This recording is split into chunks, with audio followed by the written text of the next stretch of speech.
Hi, kids. Welcome back to Bible College. I am going to do a revisit. I'm going to call it Returning to Jericho. Everybody knows about the Battle of Jericho, but there's some things, and my good friend Scott Pauley, who he don't even know who I am, but he helps me so much, gave me some insight even deeper than I've had on this very story, so I wanted to just bring it to you. I hope you enjoy it. It's in the book of Joshua in the Old Testament in chapters 5 and 6. So let's get started. The thing that I want you to ponder about this time is we read the story about Jericho, Joshua and Jericho. They had just crossed over and they're fixing to have to go and take the land and do some things that they're uncomfortable with.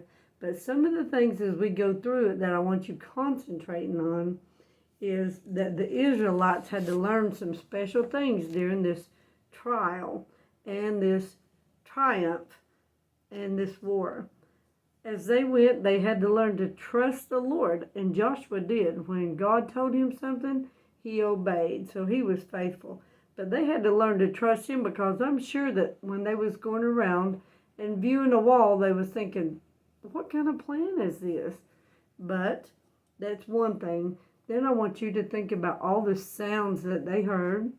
The trumpets, of course, called them to order. And then they would tell them when they was back, when to rest, when they were finished, and all that. And then they had to learn obedience. You just obey what God tells you. And there's a song, Trust and Obey. And that's exactly what the Israelites learned there in this story. And then they learned stillness. When the day was done, they would settle down and rest. Miss Nancy needs a few lessons on that one, I think. And another one is, and this one's even harder than the one right before that, is to be quiet. They were told not to speak a word. And we're fixing to hit a vacation Bible school that's about battles. And it's called boot camp. And so I got to thinking about all this. And you have to be quiet, not speak a word. I am not good about that, babies. And then they had to learn at the end, when that battle is over, to keep obeying. That was part of it. But then that there was consequences for the things that they did. So let's just look at this story with fresh eyes, and you guys think about it. Imagine yourself there as the dust on the hoofs of the horses or whatever is stirring around, and the people are uncomfortable, and they're going around this big wall of this big city, powerful wall. Wide walls, way thick. But anyway, just imagine yourself in the scene. That's what I want you to do. It came to pass when Joshua was by Jericho that he lifted up his eyes and looked. And behold, there stood a man over against him with his sword drawn in his hand. And Joshua went unto him and said unto him, Art thou for us, or for our adversaries? Well, Joshua meets somebody here very important, and he said, Nay, but as the captain of the host of the Lord am I now come. And Joshua fell on his face to the earth and did worship, and said unto him, What saith my Lord unto his servant? And the captain of the Lord's host said to Joshua, Loose thy shoe from off thy foot, for the place whereon thou standest is holy.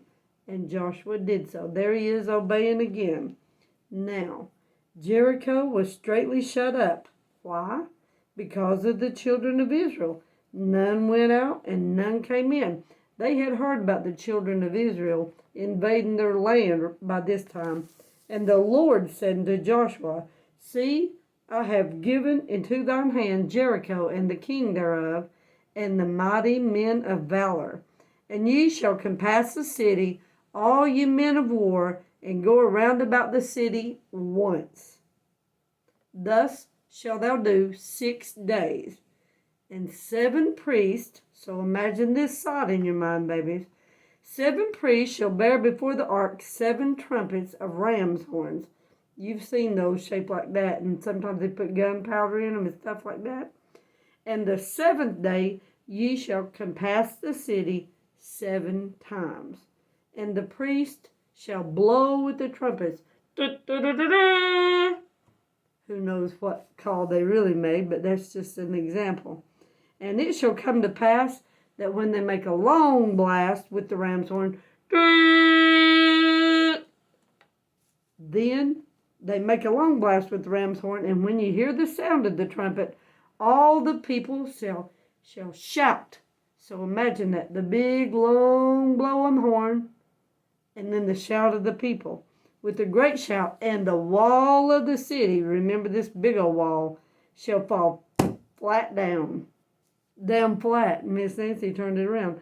And the people shall ascend up, every man straight before him. And Joshua the son of Nun called the priest and said unto them, Take up the ark of the covenant, and let 7 priests bear 7 trumpets of ram's horns before the ark of the Lord. And he said unto the people, Pass on, and compass the city, and let him that is armed pass on before the ark of the Lord.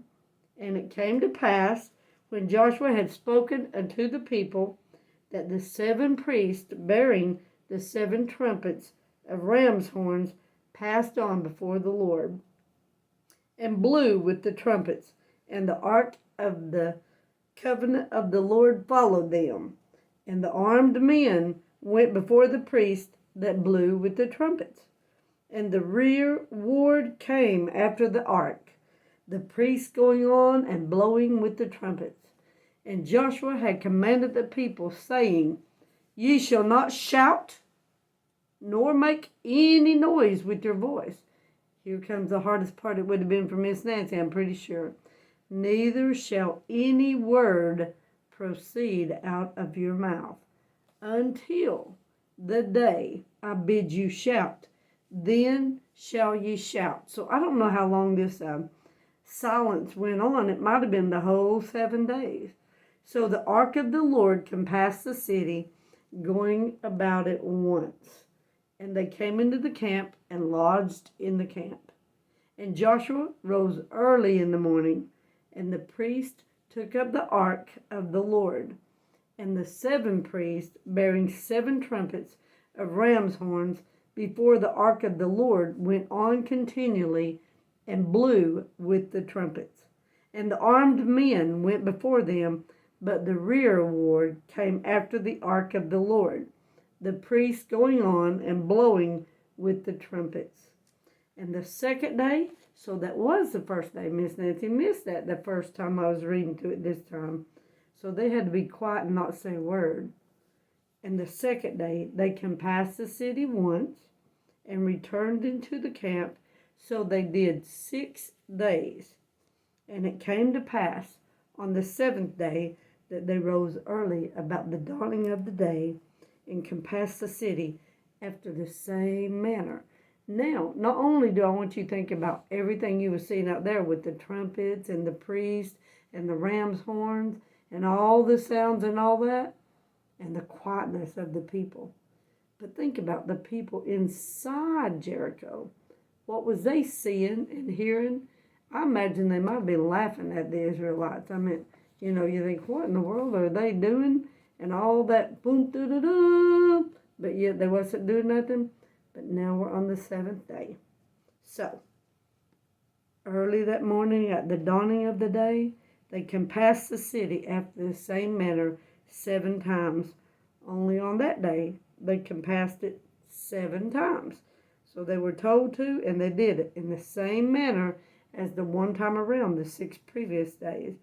And it came to pass at the 7th time, when the priest blew with the trumpets, Joshua said unto the people, Shout, for the Lord hath given you the city, and the city shall be accursed, even it and all that are therein, to the Lord. Only Rahab the harlot shall live.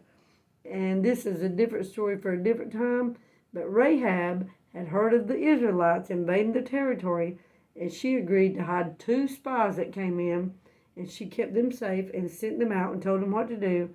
But she said, I'll do this for you if you'll spare me and my family. And so they said, our lives for yours. And they made the deal. She and all that was in her house, they spared just her, because she hid the messengers that we sent. And ye in any wise keep yourselves from the accursed thing. And up to this point, we don't know what it is. Lest you make yourselves accursed when you take of the accursed thing, and make the camp of Israel a curse, and trouble it. But all the silver and gold and vessels of brass and iron are consecrated unto the Lord. They shall come into the treasury of the Lord. So the people shouted when the priest blew with the trumpets. And it came to pass when the people heard the sound of the trumpet, and the people shouted with a great shout, that the wall fell down flat. So that the people went up into the city, every man straight before him, and they took the city. And they utterly destroyed all that was in the city. Now here's some more sights and sounds, babies. Blood and sword swinging and all that stuff. People crying, babies crying, people shouting, scared. All that was some noise that was made that day. But they destroyed all that, utterly destroyed, both man and woman, young and old, and ox and sheep and ass, with the edge of the sword. I can just hear those swords. That's not nothing like it, but I'm sure it was horrible. But Joshua had said unto the two men that had spied out the country, now go back. They're doing exactly what God told them to do. So they were doing right. And Joshua was their leader. But Joshua had said, go into the harlot's house, and bring out thence the woman and all that she hath, as ye swear unto her. And the young men that were spies went in, and brought out Rahab, and her father, and her mother, and her brethren, and all that she had, and they brought out all her kindred, and left them without the camp of Israel. And they burnt this city with fire, the city with fire. So now you have the blazes going, you would see, the black smoke, the dead bodies, a lot you would see. And they said, burnt the city with fire, and all that was therein. Only the silver and gold and vessels of brass and iron they put into the treasury of the house of the Lord. And Joshua saved Rahab the harlot alive, and her father's household, and all that she had, and she dwelleth in Israel even unto this day. Why? Because she hid the messengers which Joshua sent out to spy out Jericho. And Joshua adjured them at that time, saying, cursed be the man before the Lord that riseth up and buildeth this city, Jericho. He shall lay the foundation thereof in his firstborn, and in his youngest son shall he set up the gates of it. So the Lord was with Joshua, and his fame was noised throughout all the country. But then someone gets hold of something they shouldn't have. But the children of Israel committed a trespass in the accursed thing. For Achan, we call this lesson Achan breaking heart. Achan, the son of Carmi, and then it goes down, tells his lineage, took of the accursed thing, and the anger of the Lord was kindled against the children of Israel. And Joshua sent men from Jericho to Ai, which is beside Bethaven on the east side of Bethel, and spake unto them, saying, go up and view the country. And the men went up and viewed. But anyway, to make a long story short, I'm going to have to cut some of it out.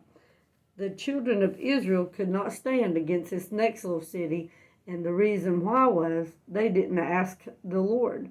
But anyway, there was something that happened. The children of Israel lost that, and this is why.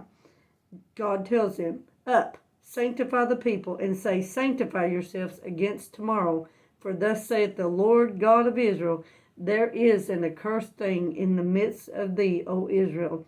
Thou canst not stand before thine enemies until you take away the accursed thing from among you. And it goes on down through the tribes and then through the people, and it comes up with that man named Achan. And Joshua tells him to tell him what happened. And Achan answered Joshua and said, indeed, I have sinned against the Lord, God of Israel, and thus have I done. And here's what costed him.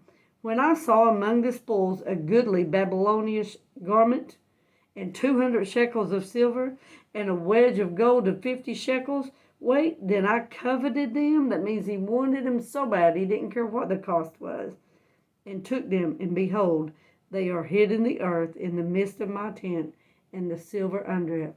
Well, the end of that story is the last thing we'll talk about what was saw that day. They took Achan after they went in the tent and found it to be so. Took him and all this stuff and took his family and they stoned him to death. So you could hear the hitting of the stones. It was so sad. God tells us what to do, what not to. But the main thing for you kids to remember is he said, call on my son and he will save you. You know the story. Jesus died on the cross, was buried, and arose again the third day. His name is the only name whereby you can get to heaven. And then I'll see you in eternity, and we'll talk about this later. Bye, kids.